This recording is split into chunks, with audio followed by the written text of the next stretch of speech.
તો કેમ છો વિદ્યાર્થી મિત્રો, હું છું તમારો મિત્ર આકાશ રાવલ અને મારી એજ્યુ સ્કાય એકેડમીમાં હું તમારું સ્વાગત કરું છું. આજે આપણે ત્રિકોણમિતિ ચેપ્ટર નંબર 8 તેમાં સ્વાધ્યાય 8.1 નો દાખલા નંબર 8 જોવાનો છે મિત્રો. તો આજે આપણે જોઈએ તો મેં તમને પહેલા પણ કીધું હતું કે આ માટે તમારે સૂત્રો કરવા પડશે. સૂત્રોની ટ્રિક્સ એ તમને સૂત્રો ઈઝીલી આવડી જાય એટલા માટે મેં પહેલો જ વિડિયો ત્રિકોણમિતિનો મૂક્યો છે, તે જોઈ લેવો. હવે મિત્રો જુઓ, કોઈ પણ દાખલો કરતા પહેલા બે વાર રકમ વાંચવી જરૂરી છે. હું પહેલા પણ કહેતો આવ્યો છું, હાલ પણ કહું છું. તો ચલો આપણે પહેલા રકમ વાંચીએ અને દાખલો આગળ વધારીએ.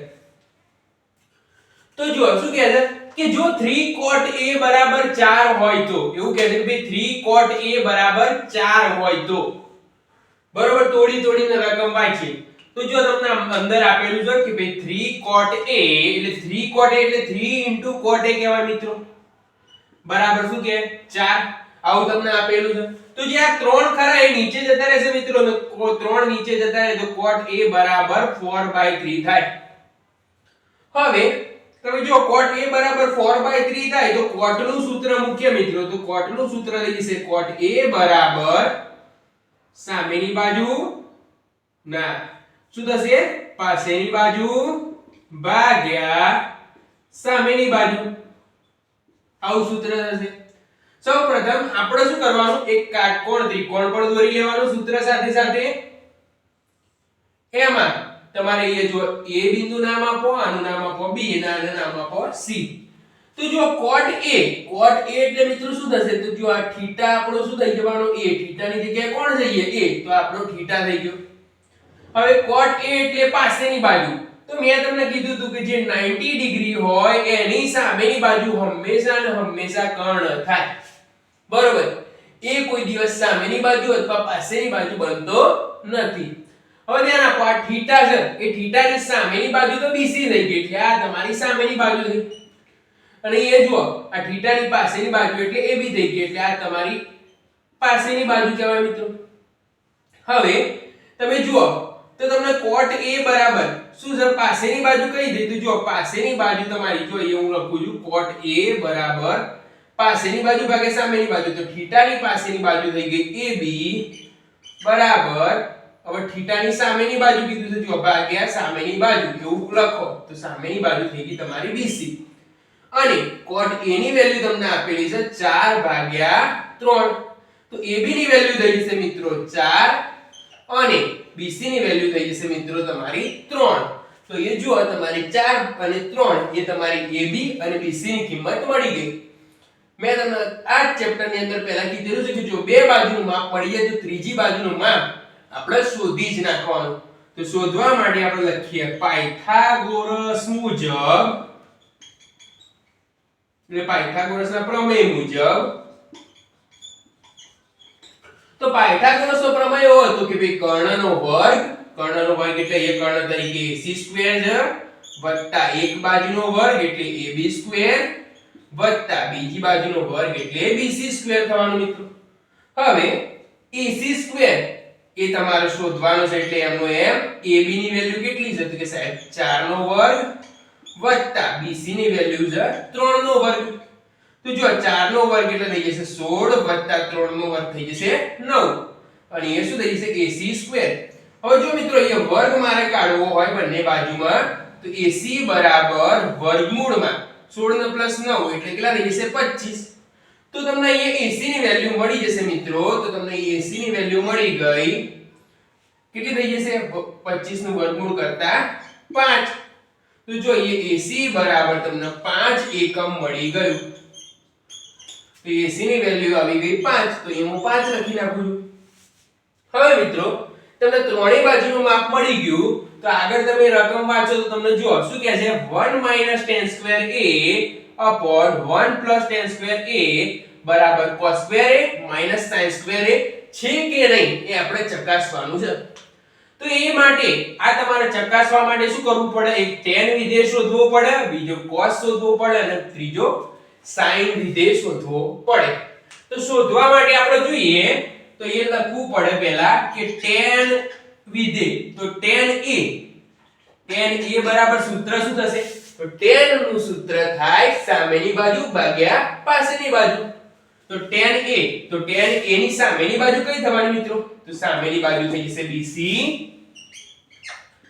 ભાગ્યા પાછળની બાજુ કઈ થઈ જવાની? AB. આ આપણું સૂત્ર છે. તો ધ્યાન આપો, BC ની વેલ્યુ થઈ જશે 3 અને AB ની વેલ્યુ થઈ જશે 4. તો 3 ભાગ્યા 4 આવી વેલ્યુ થઈ tan a ની. હવે આપણે જોઈએ sin a અને cos a ની વેલ્યુ. તો જો એ લખું છું કે cos a બરાબર પાછળની બાજુ ભાગ્યા કર્ણ, એવું cos નું સૂત્ર થાય. તો જો cos a ની પાછળની બાજુ, તો જો a ની પાછળની બાજુ તો સાહેબ AB થઈ જશે અને કર્ણ થઈ જશે AC. તો પાછળની બાજુ એટલે AB લખો, કર્ણ એટલે AC લખી નાખો. AB ની વેલ્યુ મૂકીએ મિત્રો તો થઈ જશે 4 અને AC ની વેલ્યુ તમે મૂકશો તો થઈ જશે 5. તો ચલો cos ની વેલ્યુ મળી ગઈ. ત્યારબાદ હવે sin ની વેલ્યુ શોધીએ. તો sin a બરાબર જોઈએ મિત્રો, તો sin a ની વેલ્યુ શોધીએ તો sin a એટલે આપણું થઈ જશે સામેની બાજુ ભાગ્યા કર્ણ. તો જો a ની સામેની બાજુ કઈ થવાની? તો a ની સામેની બાજુ થઈ જશે BC અને કર્ણની વેલ્યુ કેટલી થવાની? તો ભાઈ કર્ણની વેલ્યુ થઈ જશે AC. તો જો BC ની વેલ્યુ મળી ગઈ તમને 3 અને AC ની વેલ્યુ તમને મળી 5. તો જો tan, cos અને sin જે આપણે નક્કી કરવાનું છે એ ત્રણે ત્રણ વિધેય મળી ગયા. હવે આપણે શું કરીએ? ડાબી બાજુની અંદર કિંમત મૂકીશું અને જમણી બાજુની અંદર કિંમત મૂકીશું.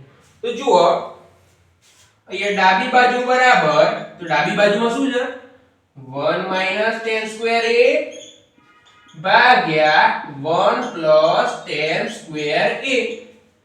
બરોબર. હવે આપણે એની અંદર કિંમત મૂકી દઈએ. તો જો tan ની કિંમત તમને મળી ગઈ છે અહીંયા 1 + tan એટલે 3/4 નો સ્ક્વેર, સોરી એ માઈનસ છે ઉપર, જો 1 માઈનસ tan ની કિંમત મૂકી 3/4 નો સ્ક્વેર. અહીંયા જો નીચે શું છે? 1 + tan સ્ક્વેર એટલે કે 1 + 3/4 નો સ્ક્વેર. હવે આપણે જોઈએ તો 1 માઈનસ 3 નો વર્ગ 9, 4 નો વર્ગ 16 ભાગ્યા 1 પ્લસ 3 નો વર્ગ 9 ભાગ્યા 4 નો વર્ગ 16 થાય. હવે આપણે શું કરીશું? આ 16 છે એ અહીંયા ગુણી નાખીશું.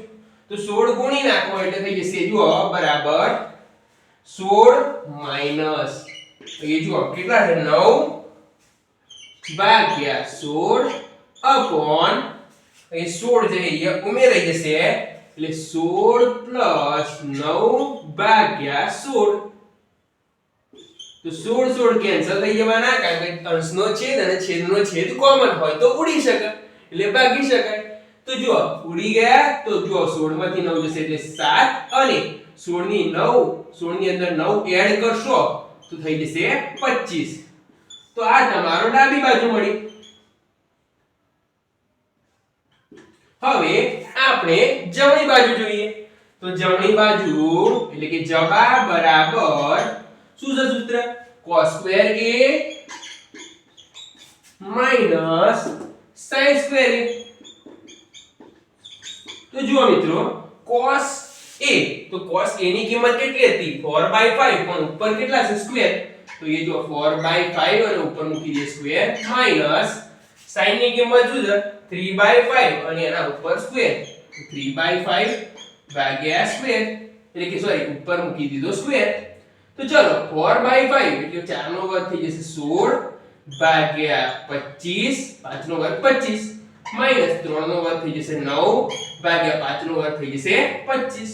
હવે આપણે છેદ કોમન હોય તો કોમન છેદ લખી નાખીએ. આ ઉપર થઈ જશે 16 માઈનસ 9, તો 16 માંથી 9 જશે એટલે 7 ભાગ્યા 25. તો આ તમારી જમણી બાજુ થઈ. તો તમે જોશો મિત્રો અહીંયા તમારી ડાબી બાજુ અને જમણી બાજુ કેવી થાય છે? સરખી થાય છે. તો લખાય કે અહીં ડાબા બરાબર જબા સાબિત થાય છે.